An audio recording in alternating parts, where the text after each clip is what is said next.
So, good evening, everybody. Thank you very much for coming. I am welcoming you at the Bruno Kreisky Forum on behalf of our Secretary General, Magister Sabine Kreuzenbrunner, because she is ill, so she couldn't come. Ich sollte auf Deutsch sprechen, Entschuldigung. Also willkommen im Bruno Kreisky Forum für internationalen Dialog. Für diejenigen, die das Bruno Kreisky Forum nicht kennen, das Kreisky Forum ist eine unabhängige Ideenschmiede, die für die Öffentlichkeit zugänglich sind und die kollektive Prozesse der Reflexion zu politischen Themen fördert. Und im Laufe der Jahre gab es hier sehr viele internationale Gäste, die das Forum durch ihre Anwesenheit geehrt haben. Es gibt hier auch vertrauliche Diskussionsrunden, vertrauliche Workshops und Gespräche haben stattgefunden, auch unter Menschen, die einfach das Ambiente des Hauses schätzen. Dieses Haus war das Wohnhaus von Bruno Kreisky und wird jetzt eben vom Kreisky Forum benutzt. Und vor allem unsere Lage am Rand der Stadt bietet eben auch die Möglichkeit, Dinge zu besprechen, Leute zusammenzubringen, in Gesprächen, bei denen man nicht unbedingt will, dass Presse vorbeikommt. Das kommt hier garantiert nicht vor.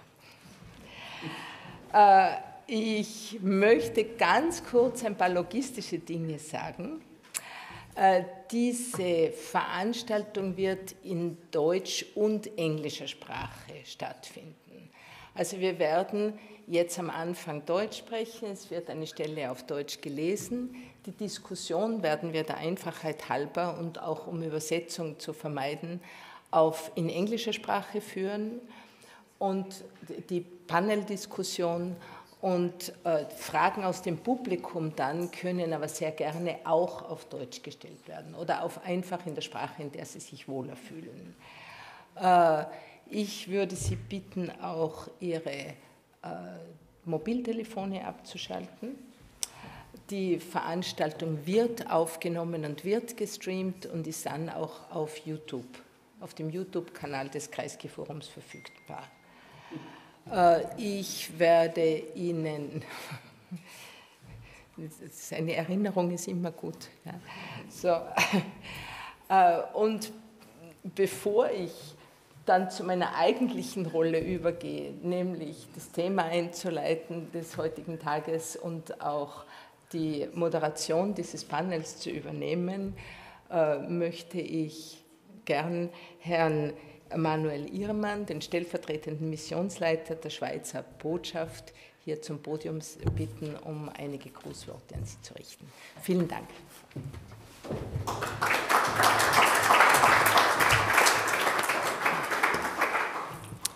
Frau Botschafterin, vielen Dank für diese netten Worte. Sehr geehrte Herren Doktoren Del Ponte und Cardi, Exzellenzen, sehr geehrte Damen und Herren, es ist mir eine Ehre und ich freue mich heute an dieser Veranstaltung Humanitäre Hilfe, Hoffnung in finsteren Zeiten im Namen der schweizerischen Botschafterin Frau Salome-Meyer einleitend einige Worte an Sie richten zu dürfen.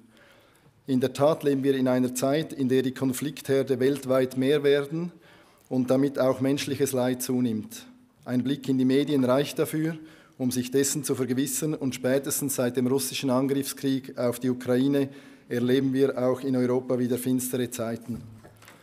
Gestern erlebte leider auch Österreich einen finsteren Moment. Erlauben Sie mir deshalb aus aktuellem Anlass an dieser Stelle auf die Kondolenznachricht der schweizerischen Bundespräsidentin Keller-Sutter an den österreichischen Bundespräsidenten van der Bellen hinzuweisen, in der sie ihre Bestürzung und Trauer für die beim gestrigen Amoklauf an einer Grazer Schule mit vielen Opfern bekundet. Die Schweizerische Botschaft in Österreich schließt sich dieser Kondolenznachricht mit Anteilnahme an und unsere Gedanken gelten in diesen schweren Stunden den Angehörigen der Opfern und den Verletzten. Beim Lesen einiger Abschnitte in Flavio del Pontes Buch Dissonanzen, das abenteuerliche Leben eines Chirurgen aus Leidenschaft, ist mir die Erwähnung mit Hinweis auf ein Zitat Einsteins aufgefallen, dass der Krieg niemals humanisiert werden kann. Die darauffolgenden Schilderungen, welche Schäden Kriegswaffen im menschlichen Körper anrichten können und was es benötigt, um diese Schäden, sofern reparabel, zu beseitigen, unterstreichen dieses Votum eindrücklich. Trotzdem gibt es in Form der Genfer Konventionen, die vor über 75 Jahren verabschiedet wurden, ein Eingeständnis, dass es im Krieg Regeln braucht, um seine verheerenden Auswirkungen auf die Menschheit zu begrenzen. Unterdessen sind die Genfer Konventionen weltweit ratifiziert und damit auch ein weltweites Eingeständnis, dass es Regeln für den Krieg braucht.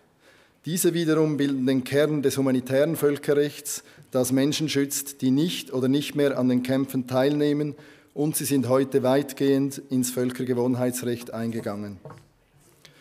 Die Ursprünge der Genfer Konventionen liegen natürlich viel weiter zurück. Vor 165 Jahren geriet ein Genfer Geschäftsmann mitten in ein schreckliches Schlachtfeld im italienischen Solferino. Angesichts dieser Trostlosigkeit wurde dieser bis dahin gewinnorientierte Geschäftsmann zum Idealisten. Henri Dunant, so sein Name, hatte den Mut, seinen humanitären Ideen zu folgen, und diese Ideen veränderten die Welt. Dennoch wiederholt sich die menschliche Tragödie, die Henri Dunant zum Handeln veranlasste, leider weiterhin und täglich in vielen Konflikten. Wenn der Transport von Verwundeten und Kranken nicht respektiert und geschützt wird, wenn ein Krankenwagen oder gar ein Krankenhaus angegriffen wird, wenn einem verwundeten Gefangenen die Behandlung verweigert wird oder wenn Unbeteiligte an den Feindseligkeiten, insbesondere Kinder, zu Kriegszielen werden. Die Genfer Konventionen sind das einheitliche Regelwerk, dem sich alle Länder der Welt angeschlossen haben, und sie begrenzen das Leid im Krieg und spiegeln die Prinzipien des Mitgefühls wider. Diese sind in vielen Religionen und Kulturen ebenso verankert. Sie haben moralisches Gewicht und müssen respektiert werden, um menschliches Leid zu verhindern. Alle Staaten und alle Konfliktparteien sind verpflichtet, das humanitäre Völkerrecht nicht nur zu respektieren, sondern auch für seine Einhaltung zu sorgen.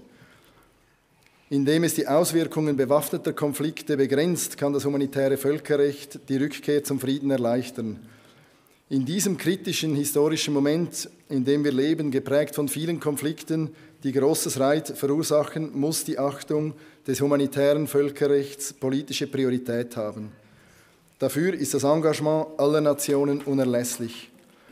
Die Schweiz engagiert sich auf diplomatischer Ebene im Bereich der Friedensförderung, so zum Beispiel im Rahmen der guten Dienste. Aber auch das gemeinsame Engagement aller Länder der Vereinten Nationen ist zentral, nicht nur in Genf und New York, sondern auch in Wien. Hier in Wien haben die diplomatischen und multilateralen Gemeinschaften die Pflicht, die Verantwortung, sich gegenseitig daran zu erinnern, dass es Regeln für den Kriegsfall gibt, denen wir alle zugestimmt haben. Schließlich müssen wir hier in Wien auch den Dialog weiter fördern, und der heutige Anlass bietet beste Gelegenheit dazu. Mit Ihnen zusammen bin ich gespannt, dem Gespräch zwischen Botschafterin Horejs, den beiden Chirurgen Del Ponte und Cardi zuzuhören und von ihren Erfahrungen in äußerst schwierigen Kontexten profitieren zu dürfen. Vielen Dank.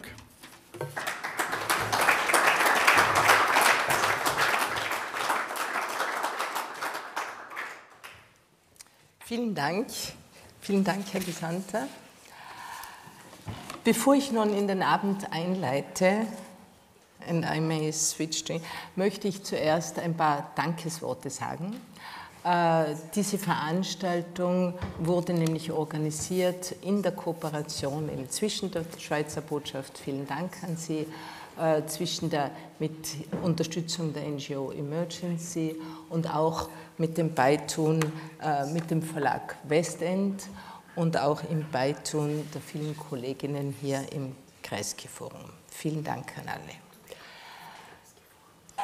So, this evening, the topic of the event this evening is a very burning one in our time. So, as the Deputy Ambassador already said, we are talking about war, about the laws of war, about the cruelties of war. And for the first time in the life of many of us, war is again a reality. For the first time since World War II, there is a general political consensus for rearmament. And international humanitarian law, the law in war, jus in bello, which is there to protect civilians in conflict, is blatantly violated by the same countries who have signed and promoted them. Today, for anybody who has witnessed the immense suffering and long-lasting trauma of people, and in particular of children, it is nearly unbearable to listen to news today, to news from the front, from today's front line, and one just wonders, where has humanity gone? So this evening, we are welcoming two distinguished guests with an impressive record in humanitarian work. They've been in different conflict theaters, and they are much more qualified than I am about these issues. We have here Dr. Flavio del Ponte and Dr. Maurizio Cardi, both sitting next to me here on this panel.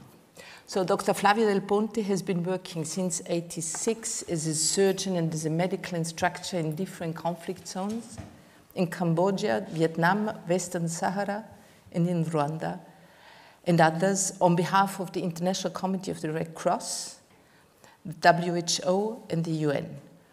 From 1995 onwards, he was medical advisor to the General Secretariat of UN peacekeeping operations in New York, and responsible, among others, and from 1996 onwards, he worked for the Swiss humanitarian aid. Responsible, among others, for the international dossiers on mine action and bioterrorism. Dr. Del Ponte is also a passionate teacher in disaster and humanitarian medicine. So he will talk about that as well.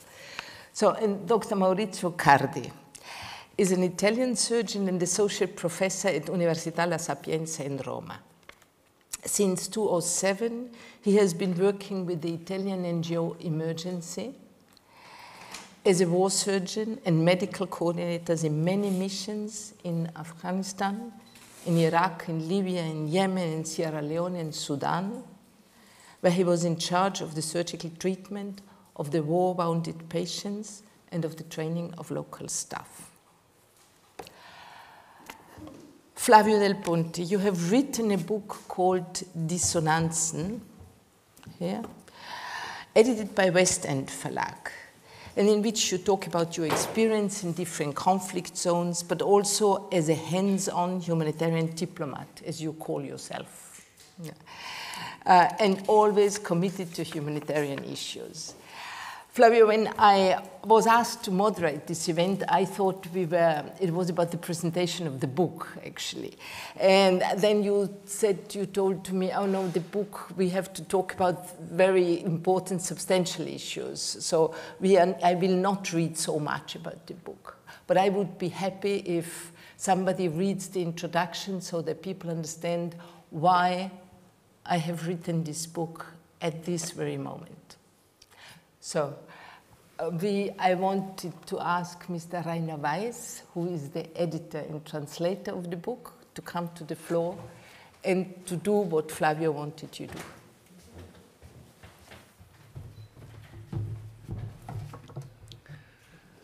Warum habe ich mich entschlossen, dieses Buch zu schreiben?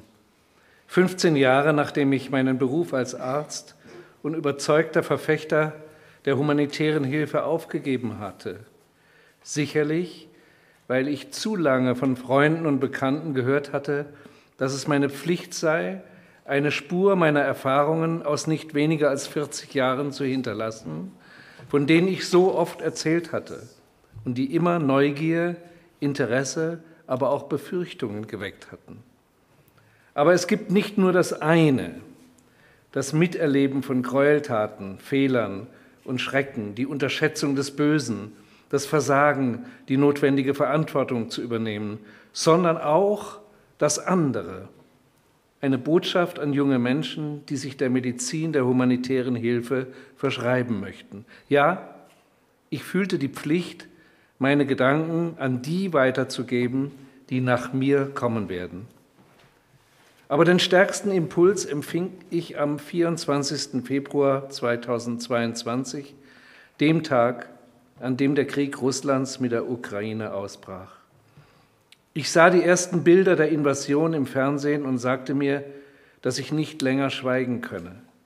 Ich hatte die alles andere als beruhigenden Ereignisse im Donbass bereits seit 2014 verfolgt und kannte persönlich einige Schweizer Kollegen, die sich an der politischen und diplomatischen Front engagierten. Aber zum ersten Mal war ich gezwungen, wie wir alle, nur ein hilfloser und gelähmter Zuschauer eines Krieges zu sein, der mit den Bildern, welche die Technologie des 21. Jahrhunderts ermöglicht, in meine Heimat und mein Leben eingedrungen war. Ein Konflikt, den ich praktisch live erlebt habe. Ich konnte es nicht glauben und die jahrealte Karte in meinem Arbeitszimmer, auf der Einsteins Zitat stand: Krieg kann nicht vermenschlicht werden, er kann nur abgeschafft werden. Konnte mir nicht mehr genügen, denn allmählich ergriff mich eine große Angst, die unaufhaltsam in mein Unterbewusstsein eindrang. Ich konnte sie nur mit Mühe loswerden, indem ich zu erzählen begann, was ich von einem Krieg zum nächsten erlebt hatte. Wo war das Motto „Nie wieder Krieg“, das die Männer und Frauen aus der Tragödie des Zweiten Weltkriegs herausgeführt und das Paul VI. 1965 von der UN-Tribüne aus mit seinem „Nie wieder Kriege“ aufgegriffen hatte? Stattdessen erleben wir heute, wie die Großmächte wieder aufrüsten, wie der Gedanke, dass allein Kriege Konflikte lösen können, wieder Konjunktur hat und wie die Gegensätze, die abgeklungen zu sein schienen, wieder aufleben. Mit dem 7. Oktober 2023, unmittelbar nach dem grausamen Angriff der Hamas auf ein festlich geschmücktes Jugendcamp, ist der Konflikt im Nahen Osten wieder aufgeflammt. Seit diesem ominösen Tag wurden Tausende von Menschenleben geopfert. Einsteins Warnung hat jetzt einen prophetischen Widerhall gefunden. Wir haben heute die Pflicht, den Krieg zu unterdrücken, der niemals humanisiert werden kann. Und die erste unverzichtbare Maßnahme ist der Einsatz der humanitären Hilfe als strategische defensive Waffe. Wir müssen die Integrität und Universalität der humanitären Hilfe vor denen schützen, die sie instrumentalisieren wollen, während sie weiterhin Krieg führen.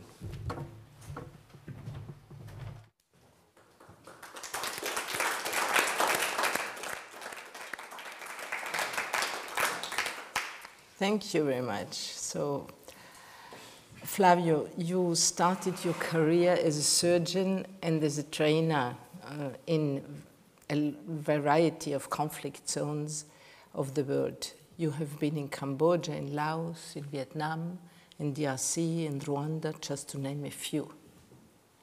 Was there any of these experiences who marked you most?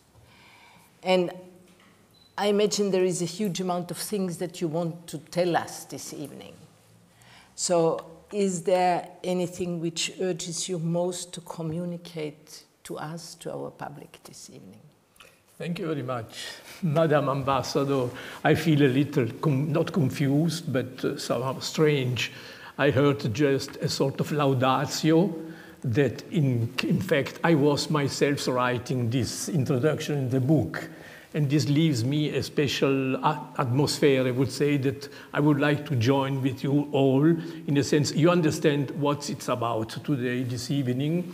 And I guess the main message is that, as I can imagine and I know, every one of us is today somehow shocked about what we have to witness, to see on television every day, to hear. And the situation is so deteriorating that my message can only be a cry of disaster and helplessness, in fact.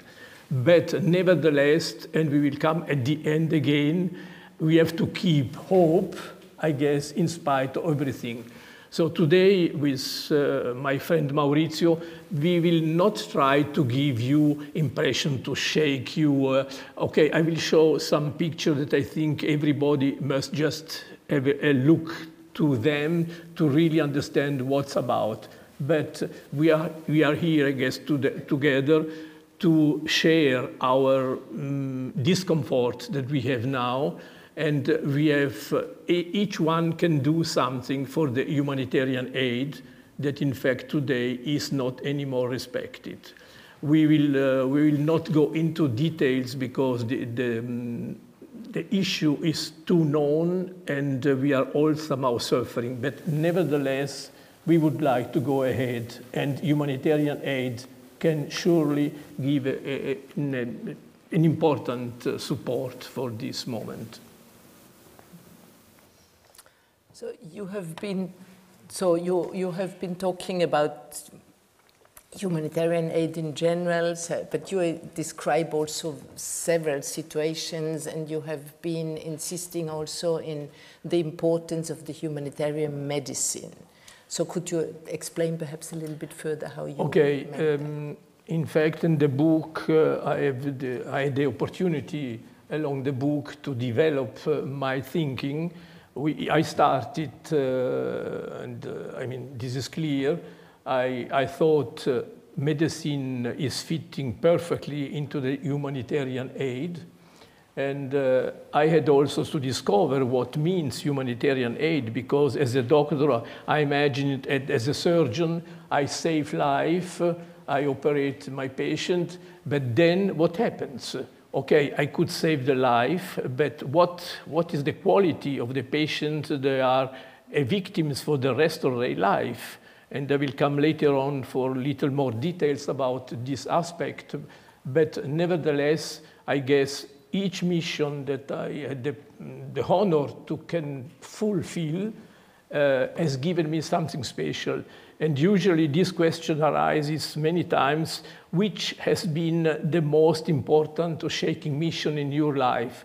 And if I can look back now on more than 40 years of these activities, I believe really that what was important is my impulse from inside, how I could face. In fact, I was like a neutral element being absorbed in something that every time is bigger as my personal little persons.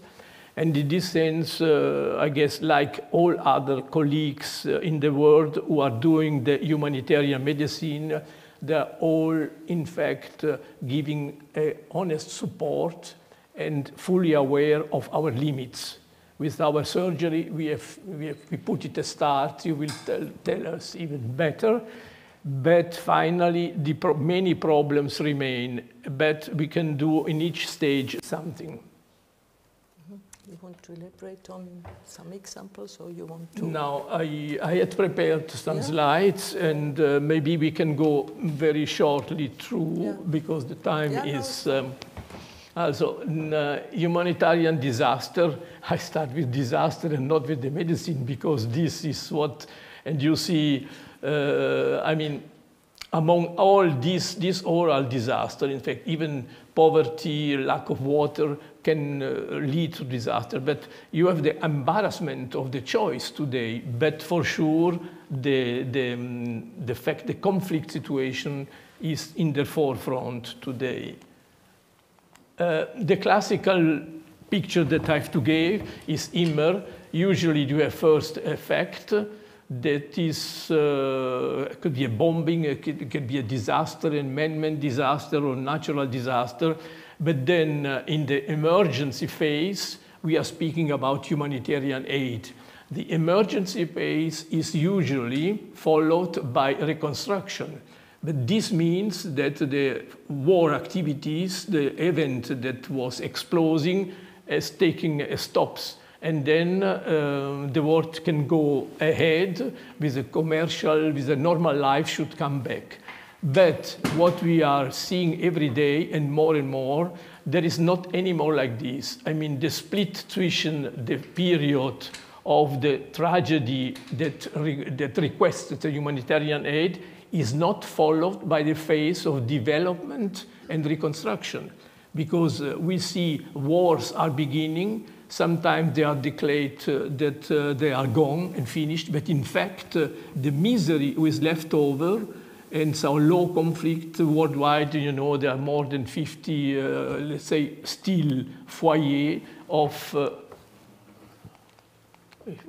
why is not, oh, excuse me. Okay, I was speaking about, okay, we are now we're witnessing a war times. We are living in the war times, but maybe there is less attention, or the patients, they are forgotten and simply disregarded.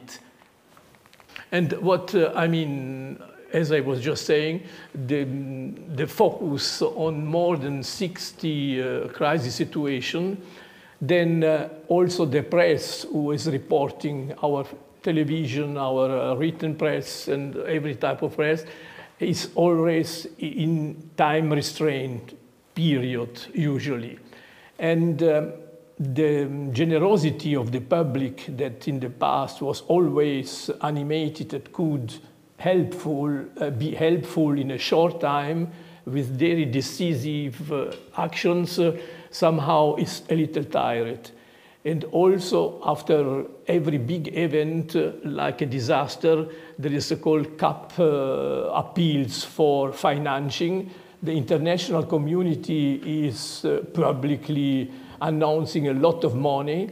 And sorry if you are looking exactly, the promises are not following by the facts, and in a very big amount. And then why this? Maybe yes, because there are too many crises, there are too long lasting, and the crises become more and more complex. Why this? We could talk about hours about this complex emergency, who are now known being so a part of the problem, in fact. But what matters to us and to me as a doctor is the hidden patient, the forgotten patient. And we imagine all the time in our country that if somebody has an accident or is shot, or that he can reach a hospital place to receive some help and some response, medical response. And this is not always the case. This case is from Afghanistan. This patient came to our hospital 3 months after the injury without any possible medical care. So you can, this is not one case, but it's so many others. Now, this is in Somalia. A young man was shot on the hip, had no treatment at all, and we found him in Somalia hidden in a house. Nobody wanted to accept this patient was alive. Lying in this position day and night, he was not able to move one, let's say, even not the arm, he could not stretch the arm. And I guess we were without any mean witnessing such a situation. These are not lonely cases, they are thousands and thousands. And then okay, maybe we can switch this one, but just to show this picture, what is this? You see, this is a boy, and he was injured in his leg, and the body tried to do the reparation of the wound, but it was not properly treated, and the so-called tissue of granulation, who is the self-helpness of the body, was producing this sort of jelly, very rich in oxygen of blood, but it was in excess according to the situation, so no way without surgery to recover from such a situation. And of course, lasting for months and months after the injury. So these cases, I said, they are cases they show, but they are thousands and thousands of people, they are lying somewhere still today, helping, waiting that something should happen. The operation theater in the main hospital, De Martino, was in fact the best hospital in Mogadishu, in Italy. It was constructed by Italy, in fact. And we came during a moment of civil war, and was, as ICRC, we were supposed to start to operate in this operation theater. So you can imagine, but the humanitarian aid and other aspects not only amputate people, but also all logistical problems. So in a few days, in fact, in less than 1 week, this was not, I have not a picture from that hospital, but we could resume to do a normal, regular surgical activity in that hospital. In the book, you will read a lot more, but we have to switch. And maybe just also the surgery, I would here stress on a situation that the care who are given, we cannot speak today about what is war surgery in particular, but if the wrong treatment is applied on a patient, they are blasted or hurt by weapons, gunshot wounds and mine as well, they should never be suturated. Stitches are forbidden. Why? The wounds, maybe I have to leave you this part later on, should never be closed, otherwise you face a deadly problem for the patient. And okay, you were asking what is victim assistance, and this is, I would say, you see in fact not only the really hospital case, but also the pre-hospital, and then the physical, psychosocial rehabilitation. We are neglecting also the Red Cross. It's less than before, but 20 years ago, it was too painful. They could not realize that the pain can be a physical one, but also the pain in the soul. Patients, they are amputated, they need a psychological support. They cannot live by themselves. And one other aspect is that the rights of the victims.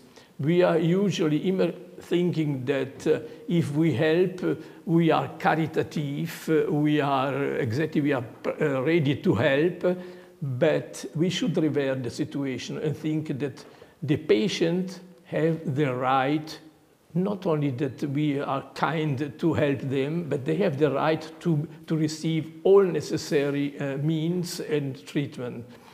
So. And with the war surgery, we are just putting just a begin. I think we can stop here, and I'm still in time. Yeah, you're welcome. You're perfect. So now, thank you very much to give us this glimpse into some principles and some of the work you have done. Flavio, when reading your book, so one realizes that Rwanda was a kind of kick in your career and probably also in your personal life. So and you met there, so the genocide in Rwanda so must have been such a big impact also. So and then so that then you turn to another level of which we will talk afterwards. But you also after Rwanda you met Gino Strada, and you describe in the book how you met Gino Strada, and that Gino Strada had made similar experience than you, and he had a new vision for medical care in humanitarian aid, and this was the foundation of emergency, of the NGO emergency. So I am very glad to have here today Dr. Maurizio Cardi, who is here with us, the representative of emergency, and all the people with the red shirts, which are also from emergency.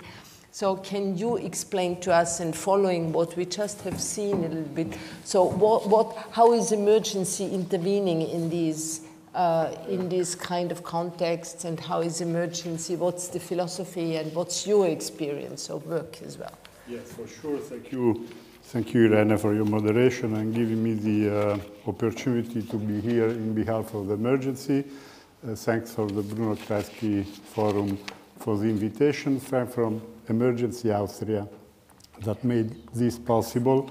And also thanks to Flavio, because we only met yesterday, but I think there is something deep that joined us, like we were friends from I don't know how many time ago, and I hope it will be for a long time. So first of all, just a brief presentation. Emergency is an independent international NGO founded in 1994.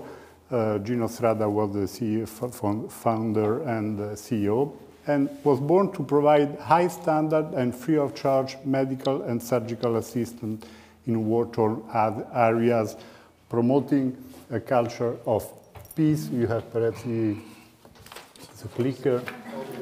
Oh, you have. Thank you. Thank you. Thank you very much. Solidarity and respect for human rights. So we have worked in more than 20 countries worldwide, and we treated until today 30 million patients, and we work mostly in low-income countries. Why?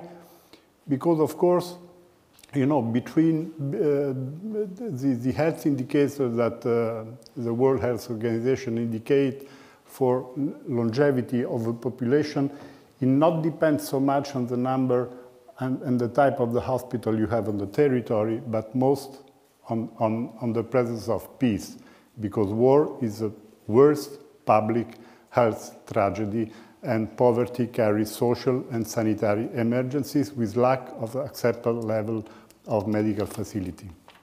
So this is why assisting the victim of war is an emergency treatment.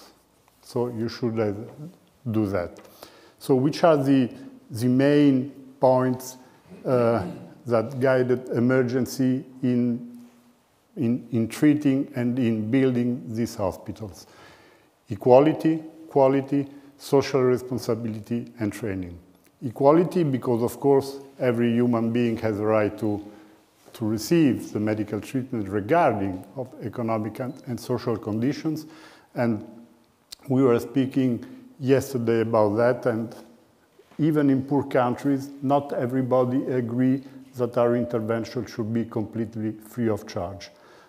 Many NGOs think that the patient should pay something.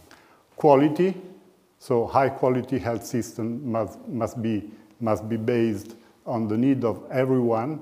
Social responsibility in the sense that the government of the countries where we work should be involved and should be involved in the service provided by the national local system, and of course training local people in the idea that when we will leave the country at the hospital could be running by locals without any assistant. So how we start? We normally have a memorandum of understanding defining admission criteria. This is the one that we signed for Afghanistan.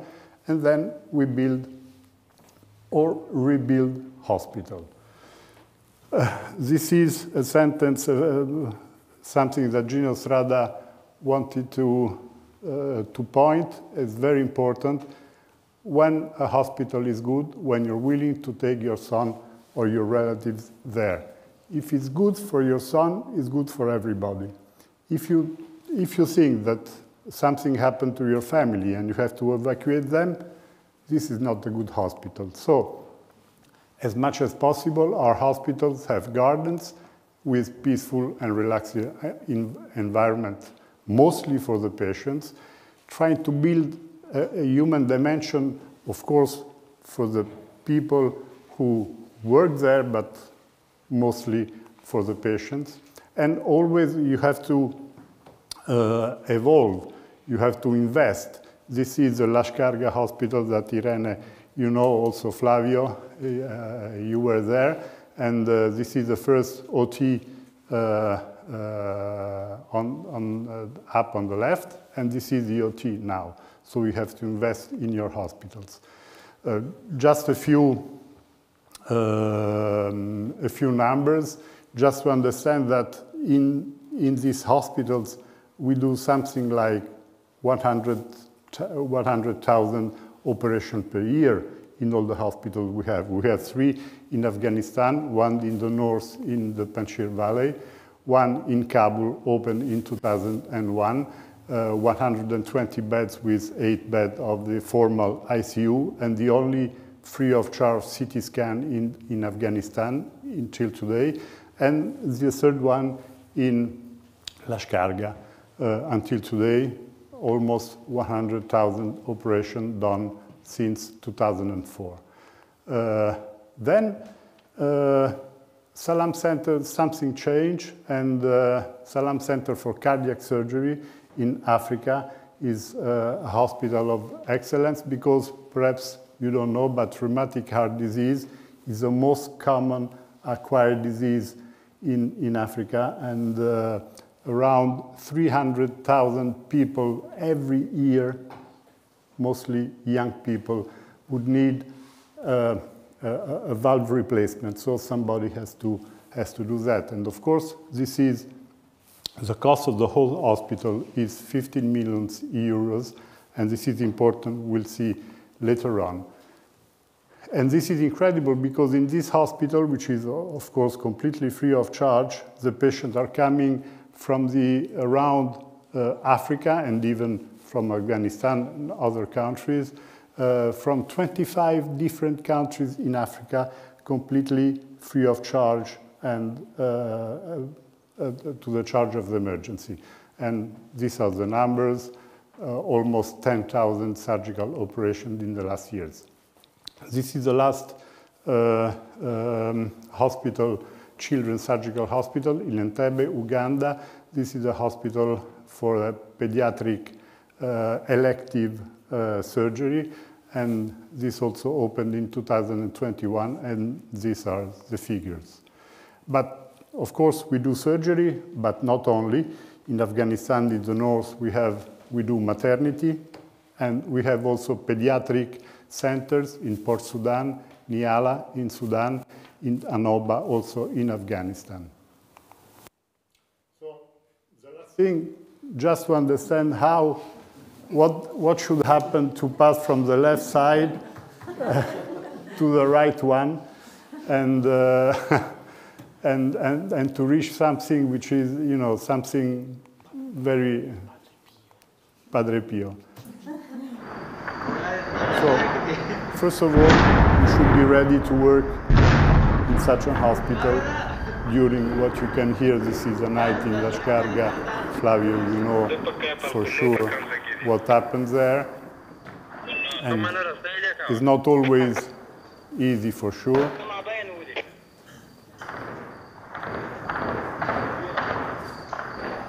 So this is a normal night, and you have to work in these conditions. You have to be prepared for sure to cope with pain and suffering, and going around even from house to the hospital is not easy, because this is what you get, particularly in Afghanistan, but even in other countries. You have to be ready to face some inconvenience. For sure, the logistics are not the one that you have at home, and you have to be a little bit prepared of that. At the beginning, the first 2 or 3 days, I thought I would never be possible for me to stay here 6 months like that. And after that, I left after my first mission, and for me, it appears like I landed in Afghanistan a couple of days before, not more. Then, of course, we have to be prepared to be still positive despite everything, and to be able to build a teamwork and to work all together with other professionals, nurses, lab technicians, admin, and everybody. And of course, also to be prepared, you are far for a long time from your family, friends, colleagues, and hobbies. And at the end, is all this worthwhile? Well, these are the figures in Italy. We speak a little bit about money. Military budget in 2024, 32 billion euros, of which 1.5 billion is for military missions. The WHS budget, only 18 million US dollars. One of those costs around 150 millions, and we can construct like 5 or 6 of the hospital that we saw before. And the running cost in 2004 of one of our hospitals is about 10 million euros, and we treat more than 100,000 outpatient visits and 10,000 operations. What is left? Yet for sure, the patients that you treated, mostly kids, young people. And in the end, this is a middle version between the left one and the right one of the first one, which permits you to work in mission, but also to work home back after the missions. Thank you very much.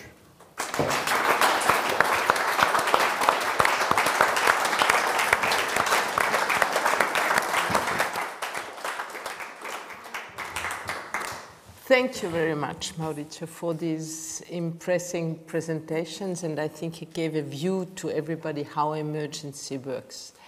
I had the honor to visit one of the hospitals of emergency, precisely the one you talked about in Afghanistan, and then I visited the other one, which was a public hospital, which was also in the same place, which looks much more than what you have presented before. So I think this environment is important, and it has been very much appreciated by the population and also by the authorities.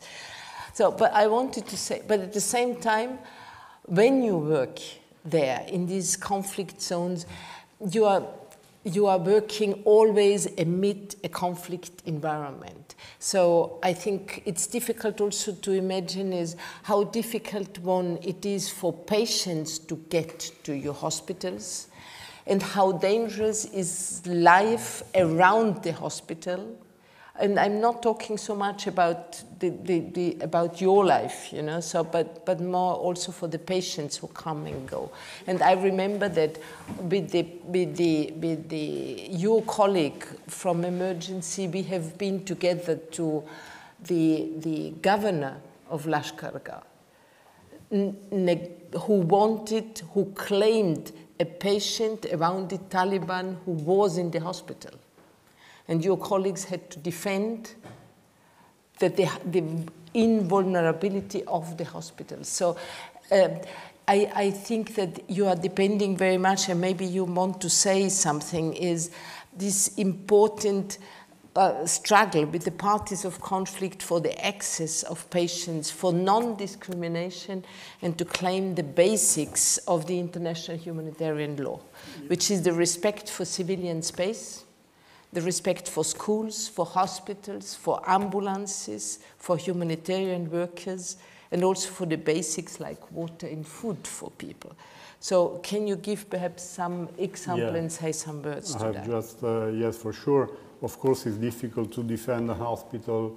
No weapons are allowed inside all our hospitals. So when you work in the Helmand province and the British army would try to get inside the hospital, it would be very difficult to stop them, because they would come with the big trucks and all that stuff. But still, in some way, we manage. Why? Because in 30 years, we really treat everybody without any distinction, and it's not strange to have inside the hospital, particularly in Lashkargah, people from the National Army and the opposition party, the Taliban, one the next bed to the other one, and without any big problem. So, and international humanitarian law is a body of rules, that regulates the conduct of hostilities and protect and alleviate the suffering mainly from the civilians.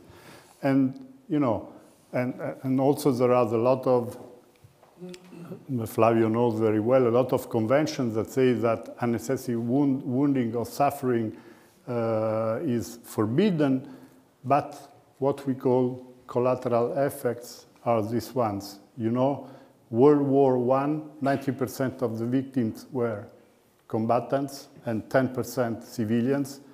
Nowadays, it's exactly the contrary.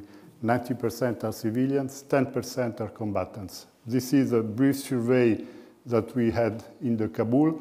Only 7% young adults combatants, all the others, young adults, kids, female, etc.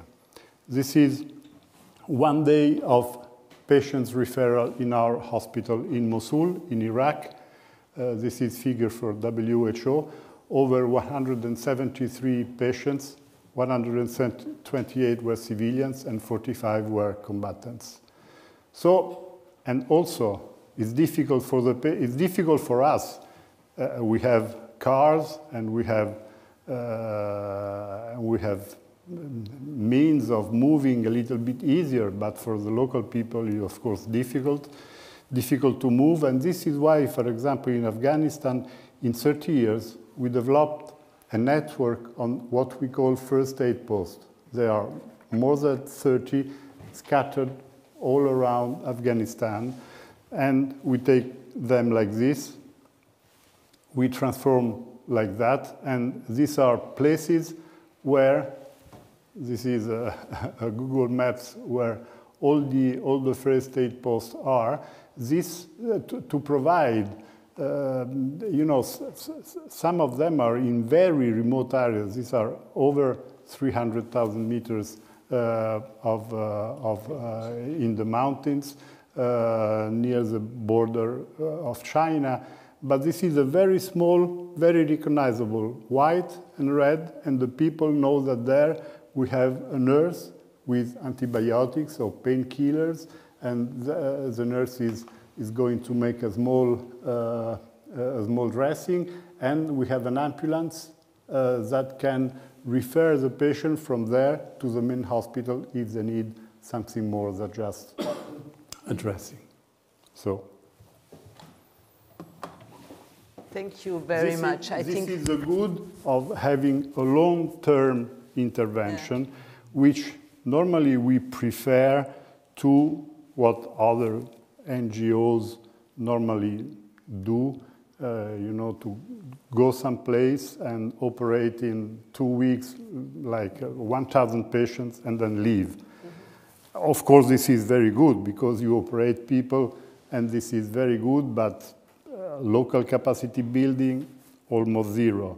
And other problems. This you can do only if you are for a long time in the area, yes.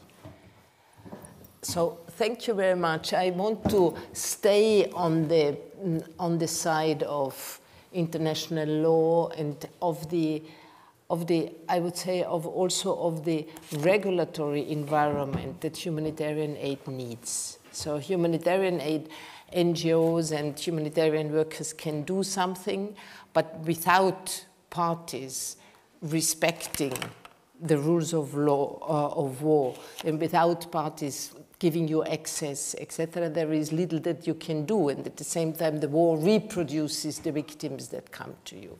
So, Flavio, I understand that when you came back from Rwanda, so you switched your career to an international level, and you became advisor to the UN Secretary General, and from there on then you went to the Swiss humanitarian aid, but always working at international level, relentlessly a fighter for humanity at the more political and international level. So in particular, I understand that your main field was on landmines also and the Ottawa-Konvention, and I understand that this is still an issue at heart for you. So do you want to tell us something? Thank you very much. Yes, I refrain a little for if I hear from a sort of career. No, because career I would consider my life like I say, the title of the book, Dissonances, a series of dissonances that came upon me, myself. I have to face with it, just continue, go ahead. But I am today proud, particularly, and you were mentioning this, believe the doctors, local doctors in the many states in which they are war, they are working day and night, sacrificing their life. We could, after some months, take our ticket, go back to Italy or Switzerland and recover quietly. But so many, our physician colleagues from this country, they have to survive there, and sometimes they are even killed. You can see, you can hear. And so I have the great, I think these are the heroes. They are remaining up to the end to be helpful for the disaster that the war was responsible for. And this since 30 years ago, as the idea of do something against the anti-personnel mines took place and was like a good wave worldwide. Suddenly, like the world discovered, no, we cannot accept this, and I will show the picture a little of these children. They are victims of mines, anti-personnel mines. So while witnessing this, the world somehow was about ready to say, stop mines. And the Ottawa-Konvention, so in 1997, in Ottawa, and within a record time for international treaties, it was possible to have a ban that was underscribed and ratified by more than 140, first 167 or even 170 countries, in the sense of what does this, you see the definition of this convention, and let's say the activity that it was followed during 10 years. I was somehow charged to follow these items on behalf of the humanitarian aid of Switzerland, and there are people present here among us that were participating in this action, in fact worldwide, because we believed that everybody understands now the mines are not weapons, they are just instruments of death, and they should disappear. In this sense, the message seemed to be true, and in fact, so many mines countries were starting to destroy mines, not to build, and the demining also took place. But today we are I've put this, there were also political targets with this mine trade, and many things happened because the atmosphere was positive. I believe it was still an emanation of the situation after the Second War. And the news that came every day was showing that somehow something has to be done. But, this I would show you just not to, the problem is always, or was always, should we show picture of children, they are hurt, or sometimes, not seldom in fact, killed by mines, because the mines are not there. They are there to make a big damage, but not to take the life, in fact. Because one victim of a mine, in fact, is one little society that becomes a victim. The family, and even a child with an amputation will have the rest of their life that is still problematic all the time. So, but as I saw these children hurted by mines on the operational table, and these children was awakened. I could look at their eyes. They were so desperately asking do something. I want to live. They don't know what life is, but they express the suffering of the children. I told myself, the world should be seen. Everyone should see what means a damage of a mine. So the matter of showing this picture, if somebody is a little sensitive, he can just look away, but the meaning of showing these pictures is just not to remind that we cannot remain silent inactively if we see such horror. And today, again, it's time to wake up to my... So a blast of the mine, a person who is eaten by a mine by walking on a mine, this is a classical, I would say. And for the surgeon, I mean, Maurizio knows exactly which are the problems, on which place should be the amputation, and this according to the type of the mine or the time of the lesion. Some different attitude has to be taken, but we are, and this some to show on the other side, people, as I was saying before, are arriving to the hospital only after days, if not weeks, for the first treatment, and this is what we find. Of course, the surgery is first. The first operation will be amputation and the famous debridement, and then the reconstruction will be very time-lasting taking. The children usually are hurted also by stepping on a mine, but many times because they have been grasping colored little boxes. They are coming sometimes by the sky with a parachute, and they are like children do. Like, look, this is a toy. They are just touching, and then this makes that they are hurted, and the situation, this is, I would say, a classical, the split. And of course, the face also is hurted sometimes. The eyes are injured. The final situation, many times, unfortunately, is this one. So in front, this I've already shown, but I would say here, we are entering the place of the reconstruction, readaptation. You may not know, but for a children, you can make a prosthesis, and the latest after 6 months you have to change because the children are growing, and this is just a big problematic that lasted for years even after the situation. The so-called psychological support that has to be given together with physiotherapy.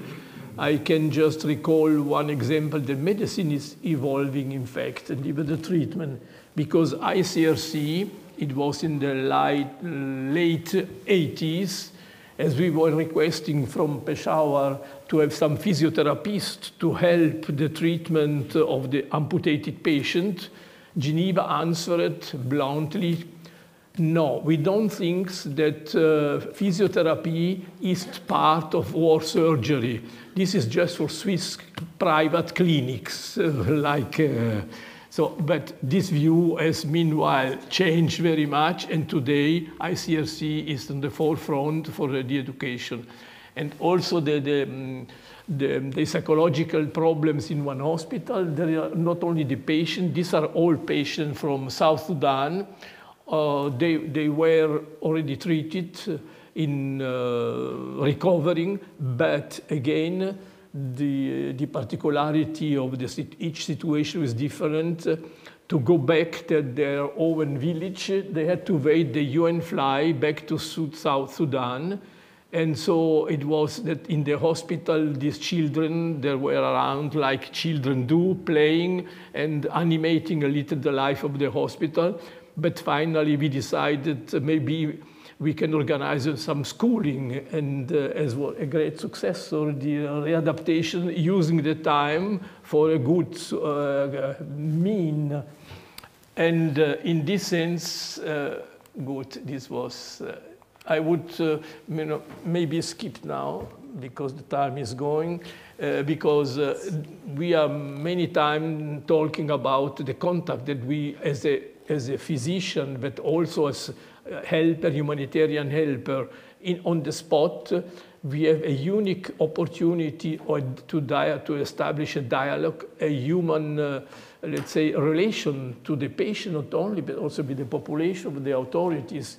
And this, we could discuss about this. Maybe you hear then and then again, Switzerland, like Austria and other countries in Europe, they are using the so-called les bons offices to keep the discussion on a political level against war and for peace. And in this sense, the action of the humanitarian on the spot is also contributing in a way that is sometimes disregarded and not even seen.